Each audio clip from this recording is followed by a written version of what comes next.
नमस्कार। चलिए आज एक ऐसी कविता की दुनिया में चलते हैं जो सिर्फ शब्द नहीं बल्कि हमारे देश के लिए गर्व और सम्मान की एक पूरी भावना है। हम बात कर रहे हैं सोहनलाल द्विवेदी जी की लिखी हुई मातृभूमि की। ये वो कविता है जो हमें सीधे भारत की आत्मा से मिलाती है। तो इस सफर में हम क्या क्या देखने वाले हैं? सबसे पहले हम कवि सोहनलाल द्विवेदी जी के बारे में जानेंगे। फिर कविता में भारत की प्राकृतिक सुंदरता कैसे दिखाई गई है, इस पर बात करेंगे। उसके बाद इस भूमि के गौरव, यहाँ जन्मे महापुरुषों और आखिर में इस पूरी कविता का निचोड़ क्या है, उसे समझेंगे। किसी भी कविता को उसकी गहराई को समझने के लिए उसकी कवि को जानना बहुत जरूरी होता है। तो आइए सबसे पहले मिलते हैं राष्ट्र कवि सोहनलाल द्विवेदी जी से और जानते हैं कि वो कौन सा समय था जिसने उनकी कलम को देशभक्ति की स्याही से भर दिया। जरा सोचिए, साल था 1906। भारत में अंग्रेजों का शासन था और आजादी की लड़ाई चल रही थी। ठीक उसी दौर में उत्तर प्रदेश में सोहनलाल द्विवेदी जी का जन्म हुआ।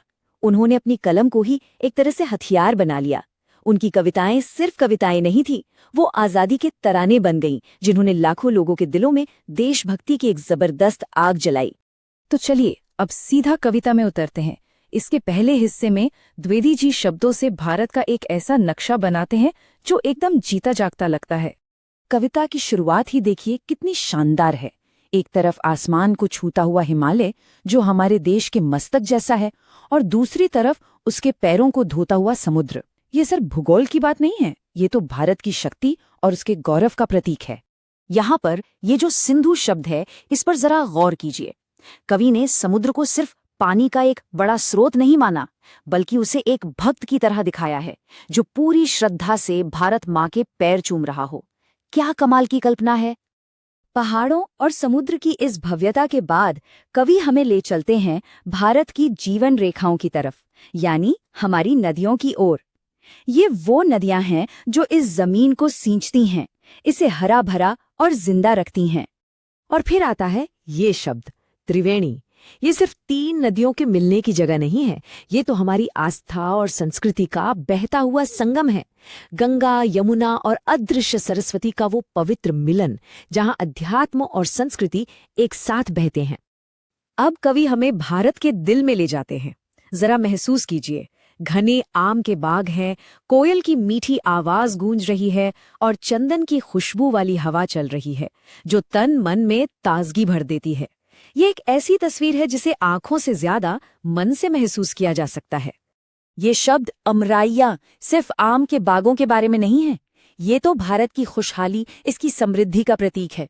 ये उस भारत की तस्वीर है जो हमेशा से हरा भरा और संपन्न रहा है। द्विवेदी जी के लिए भारत सिर्फ जमीन का एक टुकड़ा नहीं है, बल्कि एक जीती जागती देवी है। और देखिए वो इसे कितने गौरवशाली नामों से बुलाते हैं। वो इसे पुण्य भूमि कहते हैं, मतलब जहाँ का हर कण पवित्र है। स्वर्ण भूमि यानी सोने जैसी कीमती और समृद्ध। और सबसे कमाल की बात यह है कि ये धर्म भूमि भी है और कर्म भूमि भी, मतलब जहाँ आध्यात्म और कर्म के बीच एक अद्भुत संतुलन है। लेकिन सवाल तो ये उठता है कि आखिर हमारी इस धरती को ये सारा गौरव मिला कहाँ से? क्या वजह है इसकी? कौन सी चीज है जो इसे इतना महान बनाती है? और इसका जवाब हमें मिलता है उन महापुरुषों में जिन्होंने इस मिट्टी पर जन्म लिया और अपने कदमों से इसे पवित्र कर दिया। कवि याद करते हैं मर्यादा पुरुषोत्तम राम और माँ सीता को, वंशी बजाकर गीता का महान ज्ञान देने वाले श्री कृष्ण को, और पूरी दुनिया को दया और करुणा का पाठ पढ़ाने वाले गौतम बुद्ध को। इन्हीं महान आत्माओं ने तो भारत को पुण्य भूमि बनाया है। अब कविता एक बहुत ही दिलचस्प मोड़ पर आती है। यहाँ भारत के 2 चेहरे दिखाए गए हैं जो एक दूसरे से बिल्कुल अलग हैं, लेकिन साथ साथ मौजूद हैं। और यही तो भारत की सबसे बड़ी खूबी है। यह युद्ध भूमि है जहाँ वीरों ने धर्म और रक्षा के लिए शस्त्र उठाए, और यही बुद्ध भूमि भी है जहाँ से पूरी दुनिया को शांति और अहिंसा का संदेश मिला।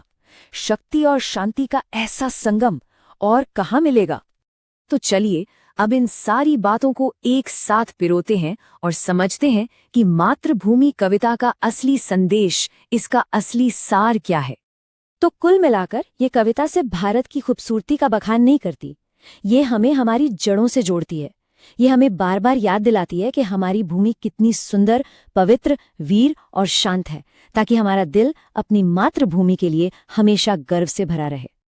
और आखिर में कवि अपनी सारी भावनाओं को बस इन चंद शब्दों में समेट देते हैं, वो जन्मभूमि मेरी, वो मातृभूमि मेरी।